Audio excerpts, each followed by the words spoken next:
wasn't funny. Okay. Start with the simple ones. We just state your name, your rank, company, billet, MOS. Okay. First Lieutenant Joshua J. Chambers Snoddy, Kilo Company, 1st Platoon, Platoon Commander, 0302.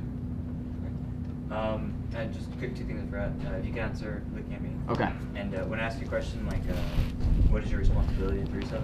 You say my responsibility. Okay, answer it with a question, or restate the... Yes, sir. Got it. If you could explain your workup for this deployment and how it prepared you and your squad, platoon, company. For my workup for this deployment, I was actually down at the Advisor Training Cell at Camp Pendleton, California, where we did language training, basic culture training, and just the basic advising of ANSAF forces. It prepared us because a lot of what we're going to be doing is dealing with ANSAF forces such as ANCOP, ANA, or AUP. What are your thoughts about Sangin? My thoughts about Sangin are that it's definitely not Austin, Texas. It's definitely different, but it's interesting in the same way. Very agricultural, very different culture, definitely a good experience overall. What is your responsibility in 3-7? My responsibility in 3-7 is platoon commander for 2nd Platoon Kilo Company. Can you talk about your experience through this deployment? My experience through this deployment so far, for the first part of it, I was embedded with 2nd Tole for the ANA, and then I moved into platoon commander for Kilo Company 2nd Platoon. It's been quite an experience. I've seen the both ends of the spectrum, both the advising and the maneuver piece. So you weren't with 3-7 last year? No, I wasn't with 3-7. Right. If you could explain an average security patrol and how you think it helps on a daily basis just to be out with the local population. An average security patrol primarily consists of a majority of ANA, a few Marines, and an interpreter. We'll go out into the local population, have the ANA, the AUP, or the ANCOP conduct whatever searches, patrolling, watch them, help them, work with their tactics, techniques, and procedures, have their squad leaders go ahead and show command and control over their squad, and just advise and assist them interacting with the population and controlling their men and training their men.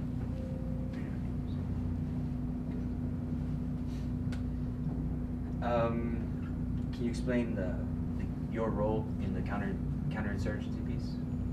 My role in the counterinsurgency piece has primarily been to establish relationships with local leaders and elders and to encourage and facilitate the transition of ANSAF, platoon commanders, Tole commanders, into taking more of a predominant and forward role inside of those communities, and to just be that mediator in between to help with the transition.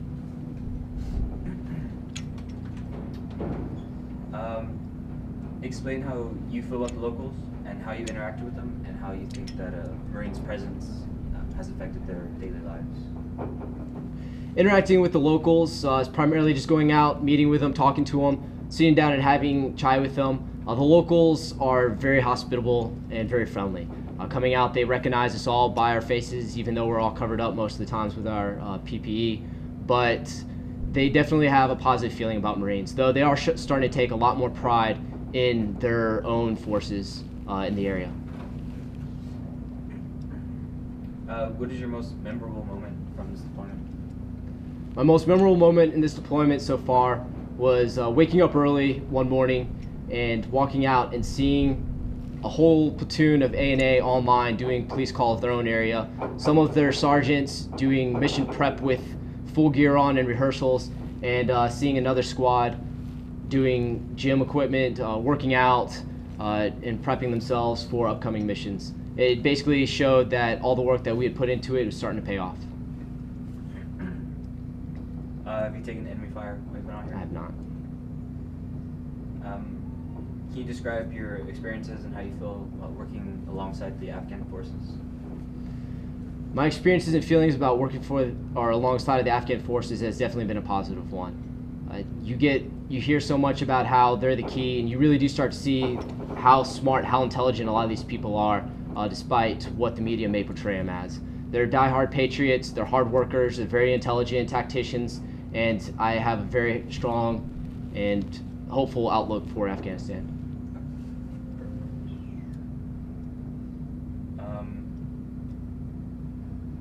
Can you describe the weather conditions that you faced just throughout your deployment? The weather conditions that we faced in our deployment went from pretty hot when we got here to extreme cold without any heaters during the winter time, and it's starting to warm back up to beautiful days, sunny skies.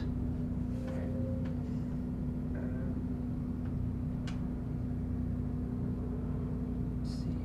Overall, how do you think the deployment went as comparison to what your goals were, what you accomplished?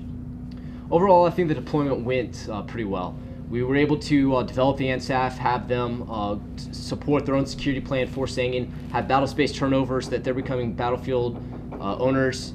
They've developed at the small unit leader, the individual leader level, and as the company level. How do you feel about being part of 3-7? How I feel about being part of 3-7 has been a great experience. Like I said, they have done so many good things here in Afghanistan, paving the way as far as ANSAF development.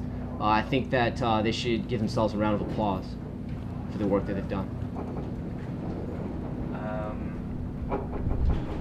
Did you ever get to work with FET engineers, CAG, or heads? I have. Can you describe your attachments and how they helped you accomplish your goals? The attachments that I worked with, we had the privilege to work with a lot of them. The engineers definitely helped not only train Marines, but they also helped train ANSAF in counter-IED, building logistical requirements in order to build brand new patrol bases in order to sustain themselves.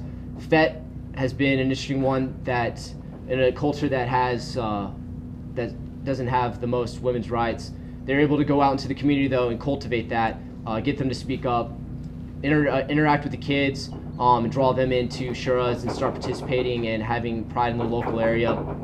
HET has been a great source of information, being able to talk and relate to people and pass things on that are not only going to help Marines but help the ANSAF develop their own source capabilities. What are your final thoughts about the deployment? My final thoughts of the deployment are that overall it went very well. You know, I was very happy to have the honor and the privilege to serve alongside of my ANSAF counterparts, and I'm going to miss them greatly when I head back to the States. Anything else you want to add? Nothing else. Shout outs. Thank you, sir. That's No it. problem.